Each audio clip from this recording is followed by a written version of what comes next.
The window that waited for someone. Good evening. It's Noiraine again, the ghost cat who always seems to find the one window in a house that's still awake long after everyone else has gone to bed. You've made it through another day. That is no small enchantment. Maybe your mind is still pacing back and forth, behind the glass of your skull, replaying moments, rehearsing worries, pressed up against tomorrow like a nose against cold glass. You don't have to stop it by force.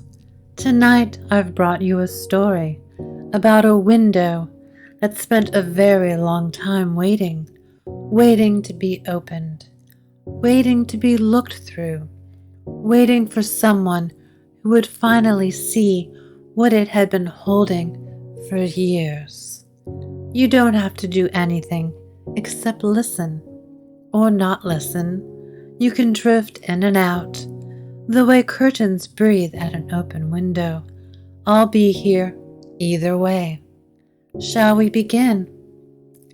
There is a part of the city where the rooftops slant close together, like neighbors leaning in to share gossip. The streets run crooked there, and the lamplight falls unevenly, bright in some spots, soft and shy in others. Balconies with wrought iron railings lays shadows across the walls. Laundry flutters between buildings like flags of surrender to the weather. If you look up from the cobblestones, you'll see rows of windows, some wide and welcoming, their panes gleaming with kitchen light, some narrow and guarded, peering out from dormers like watchful eyes, some cracked or boarded over, pretending not to care about the world outside anymore. And then, on the top floor of one particular building, on one particular street, there is a window that does not look like much at all. Tall and thin, 4 panes, a bit of flaking paint on the frame, the kind of thing a glazier might sigh over and say, "One of these days, that should be replaced," and then forget. But I know this window. It's been waiting a very long time. I was walking that street tonight, my paws silent on the worn stones. The air tasted of distant rain that hadn't quite arrived, and of something sweeter, bread perhaps, or sugar melting in tea. You are with me in the way you always are in these wanderings, your body resting wherever you truly are. Your eyes may be closed or half closed, and the listening part of you walking at my side like a quiet friend. I stopped in the middle of the street and tilted my head back. There it was. The window on the top floor glowed faintly from within. Not bright, not loud, just a muted golden square against the blue-gray of night, like a candle cupped in someone's hands.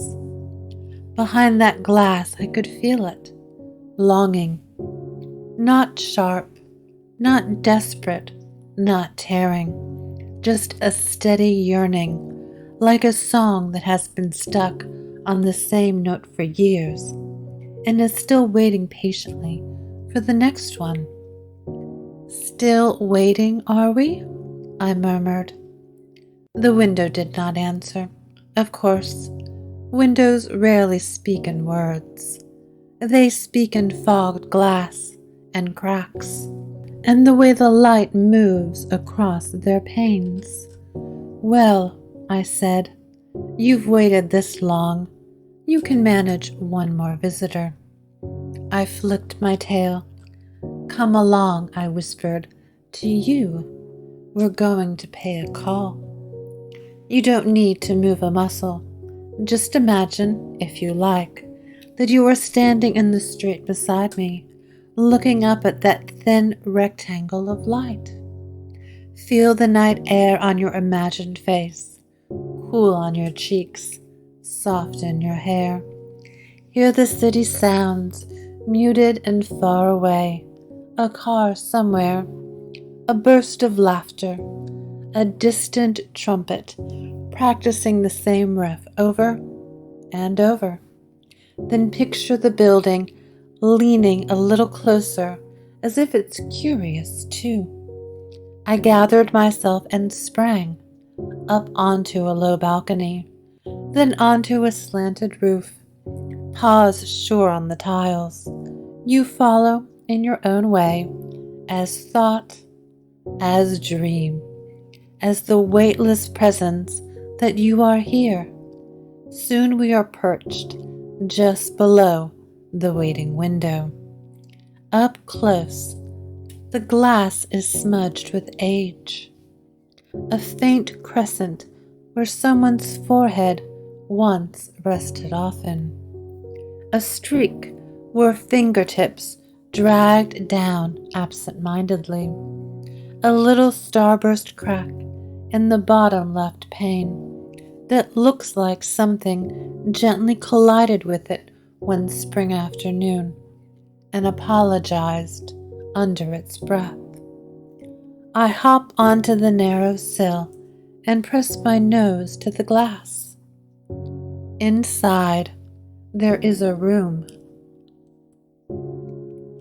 Not a large room, a sloping ceiling following the roofline, walls painted some soft color that has dulled with time, a pale blue perhaps, or a gray that used to be green when the light touched in a certain way.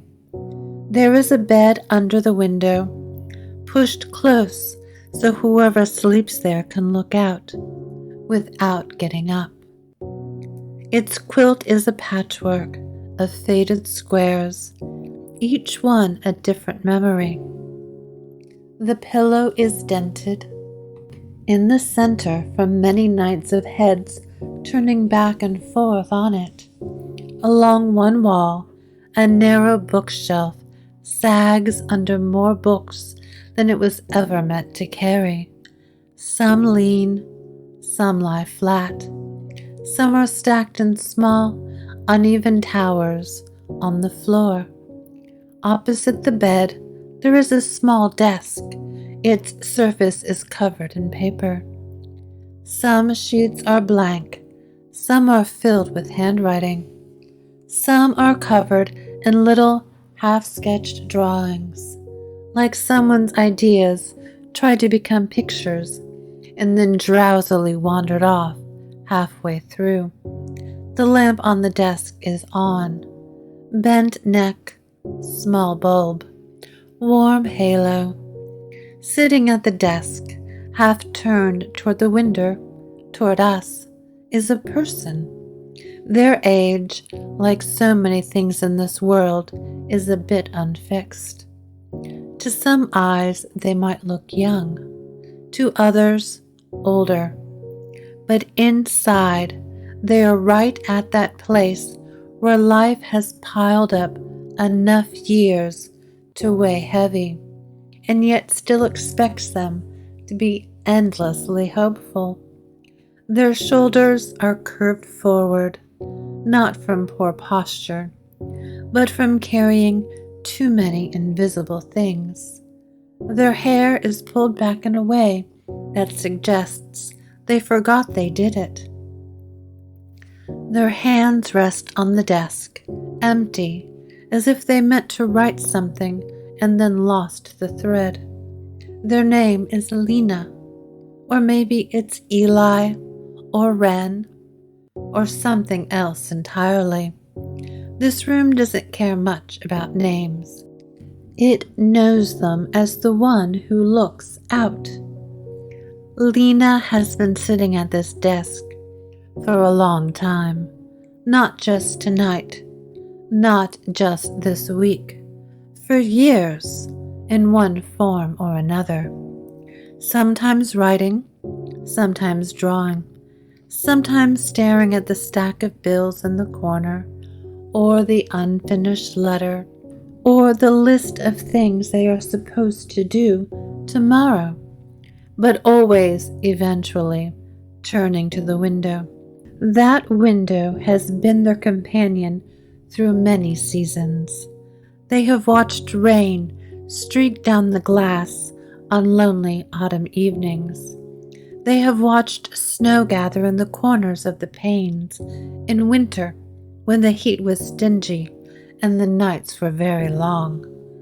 They have watched summer haze turn their distant rooftops buttery soft in the late afternoon. They have pressed their forehead against the glass and felt its coolness. They have drawn little shapes in the condensation with one little fingertip. They have looked out and thought over and over, somewhere there is a life that feels like it fits. Somewhere there is a window that looks out on something that makes sense. They have never quite realized that this window has been listening. Windows are very patient listeners. This one especially. It has been waiting. You know how, if you say a word too many times, it starts to lose its meaning and become just a sound. The same thing can happen with wishes. Lena once had very clear wishes. They used to sit on this bed or at this desk and whisper them to the glass.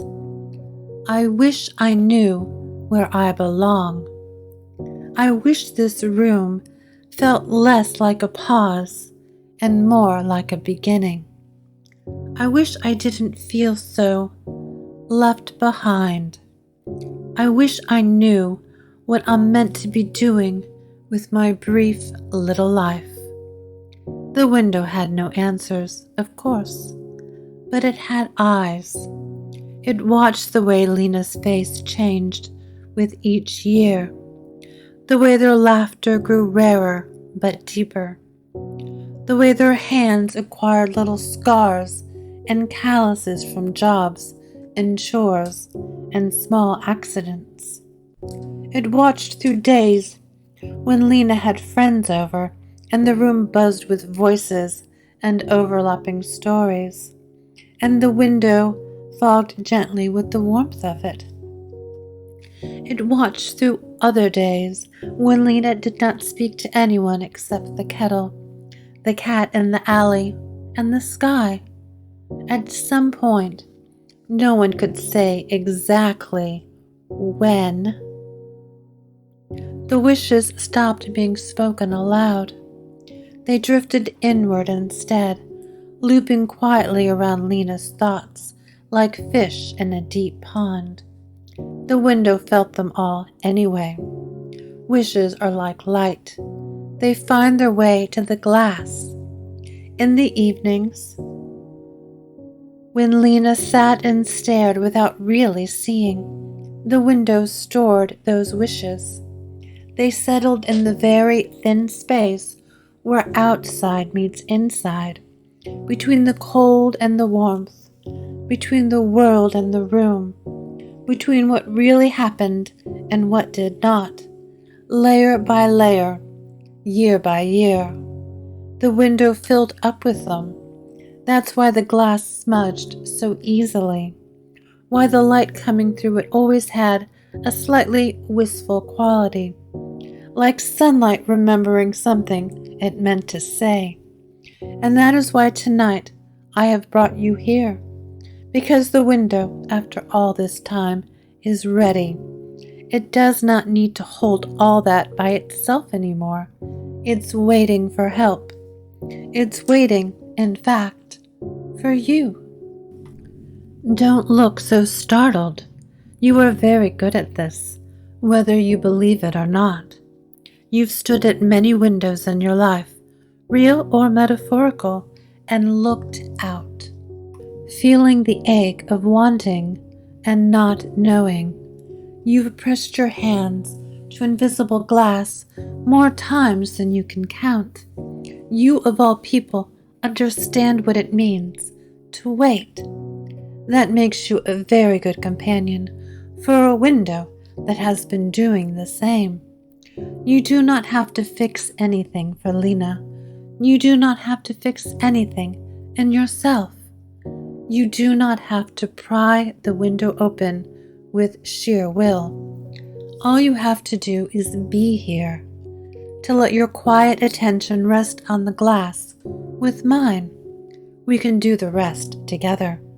I tap once, very softly on the pane. Inside, Lena starts. They turn their head toward the window fully now, brow furrowing.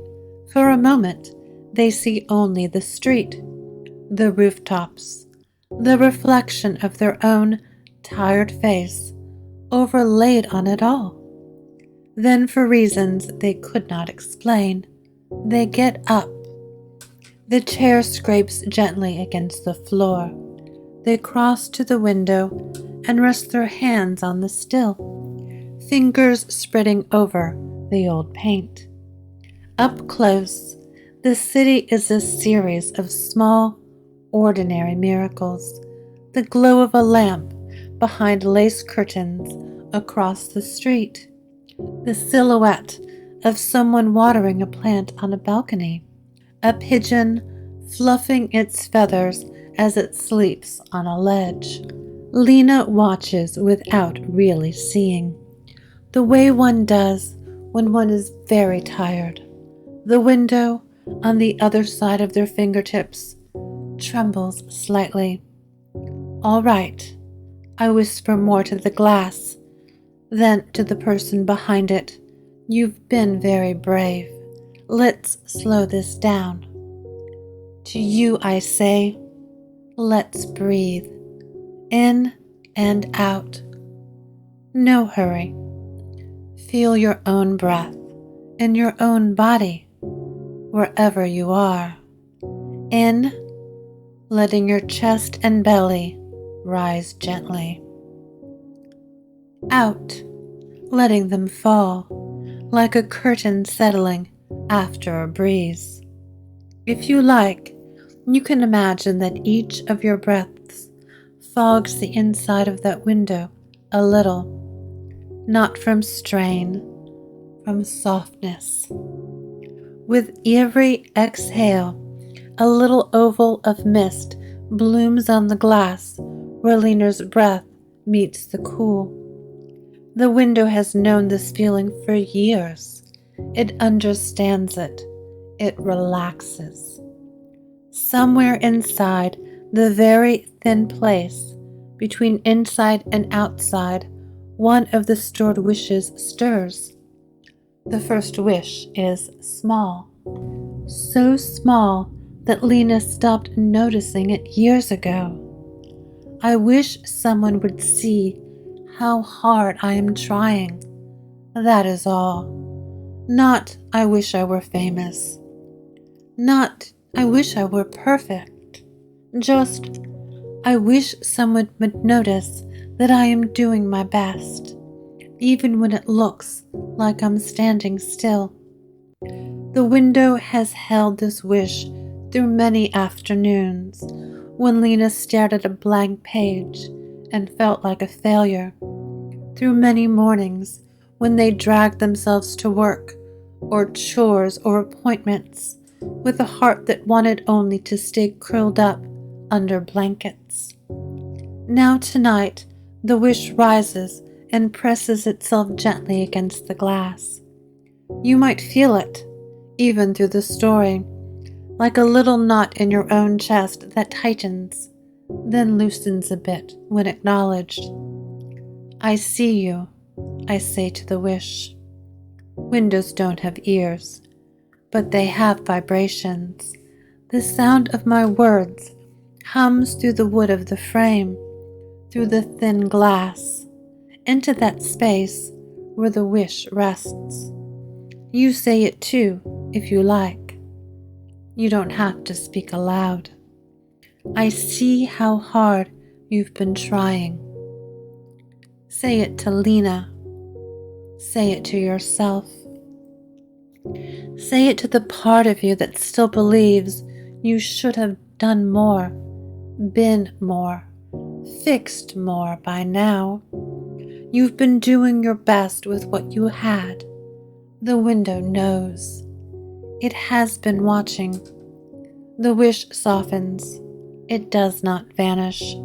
Wishes rarely do, but it no longer presses quite so firmly. It makes room. Another steps forward. This one is a little larger. I wish I didn't feel so behind. Behind what? Behind whom? It is unclear. Behind the version of themselves they thought they'd be by now. Behind the people they see on screens who seem to be racing ahead in glittering, curated lives. Behind the invisible schedule they've kept in their head since childhood. So many clocks, I murmur. Lena has never noticed how many clocks they've silently set for themselves. By this age, I should have done that. By that age, I should have become this. By now, I shouldn't still feel like this. The window has listened to these shoulds tick and talk for years. It has watched them tie knots in Lena's shoulders, curl their stomach into tight little spirals, make their sleep shallow. You might feel those clocks in yourself too. So many times you've programmed and then forgotten about, still beeping quietly in the background of your mind. You don't have to shut them all off tonight, but we can together reach out and gently press snooze, just for now. Breathe in.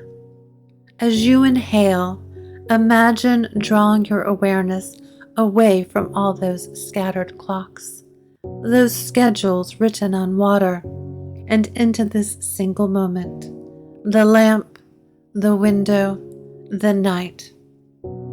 The story, your own body lying where it is.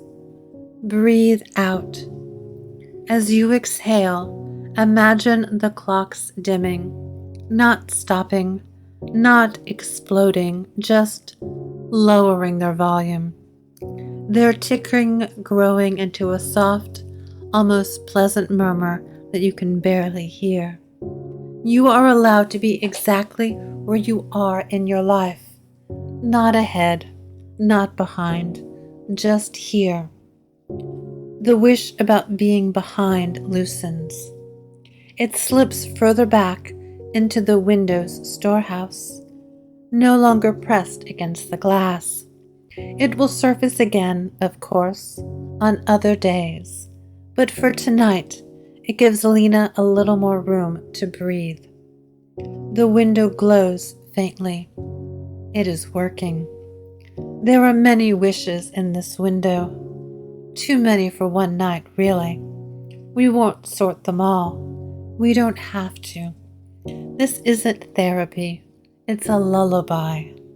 We are only here to ease a little of the pressure, to give the glass a rest, to give Lena a rest, to give you a rest. Still a few more rise up, shy and hopeful. I wish I wasn't so lonely. I wish it didn't feel like everyone else has a map. I wish there was proof that I am not wasting my life. I wish I could feel at home in my own skin. I wish I didn't feel like a face at the window of my own days. We could argue with these wishes, tell them they're wrong, list all the reasons why Lena is not alone, not failing, not wasting anything. That's what well-meaning people often do. But windows have taught me something. Wishes don't need to be corrected. They need to be witnessed. So we witness them. You might imagine each wish as a shape in the glass. One looks like a fingerprint smudged over the years. Another like a crack that never quite spreads. Another like a patch of fog that appears every time the temperature changes. We see them. We do not tell them to go away. We do not tell them that they are silly. We let them know they are real.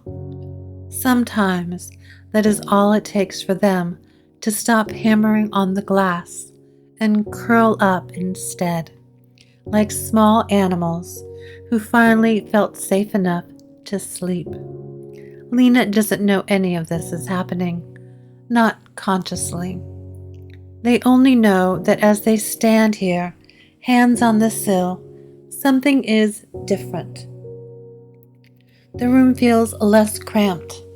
The air feels a little easier to breathe.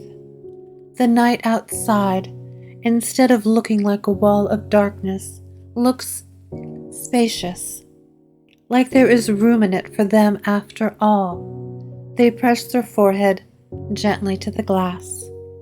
From the street below, you can see the shape of their head framed in the window. From where we sit on the sill in the story, you can feel the coolness of the pain against their skin. I move closer and bump my head lightly in the same spot, on the other side. For a moment, cat skull and human skull, separated by a thin sheet of glass and an entire universe of experience, are aligned. The window hums. It has been waiting for this, not for some grand transformation, not for Lena to throw the window open dramatically and climb out onto the roof and shout to the world that they figured it all out. Just for this, a quiet night, a tired person, hands on the sill, a forehead resting on the glass, wishes being witnessed, not carried alone. That is enough. More than enough. You have your own windows, some real, some invisible. You have stood at them, looked out, and felt that ache of waiting for the right moment, the right person, the right opportunity, the right version of yourself to finally arrive. You may even feel sometimes as if you pressed against the glass of your own life, watching it happen from just a little distance away. Tonight you are allowed to rest. You don't have to smash the glass to get inside. You are already inside. You are allowed to step away from the window for a little while, not forever, just long enough to stretch, to lie down, to breathe. You might imagine, if it feels good, that there is a window inside your chest, right there behind your sternum, tall and thin. Its glass has collected years of wishes and worries and watching. Let your breath be the hand on its sill, in and out. With each exhale, imagine that inner glass fogging a little, not with effort, but with tenderness. As the fog spreads, the sharp outlines of all these inner wishes soften. They blur. They become less urgent. They become more like background weather of your heart. You do not have to banish them. You do not have to answer them tonight. You only have to recognize that they exist, that they make sense, and that they have been held for a long time.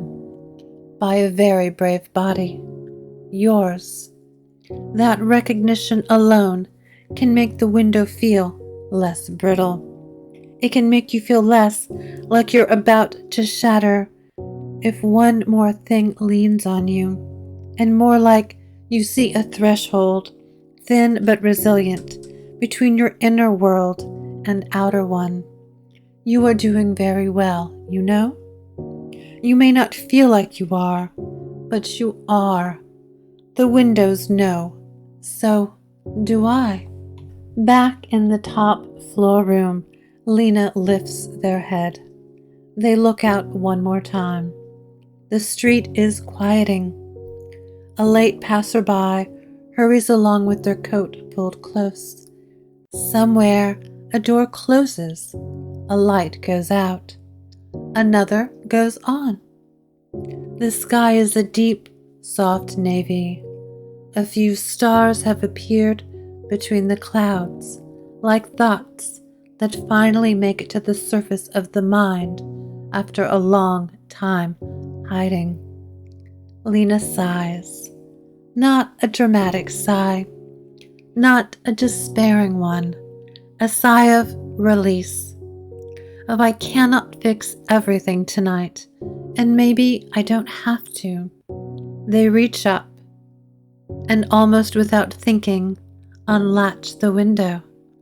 The metal sticking a little at first, then giving way. They lift the bottom pane 3 or 4 inches. Cool night air slips in. Warm room air slips out.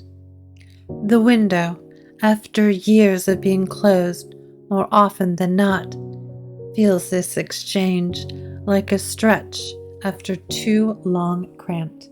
There, it doesn't have to be flung wide. This is enough. Just that small gap, a space where inside and outside can trade breaths. Lena leans closer, closes their eyes, and lets the night air move across their face. For a moment, the ache in their chest lightens. They don't know if tomorrow will be easier. They don't know if they will wake up with answers, or with the same questions, or with some new tangle of both. But they know this.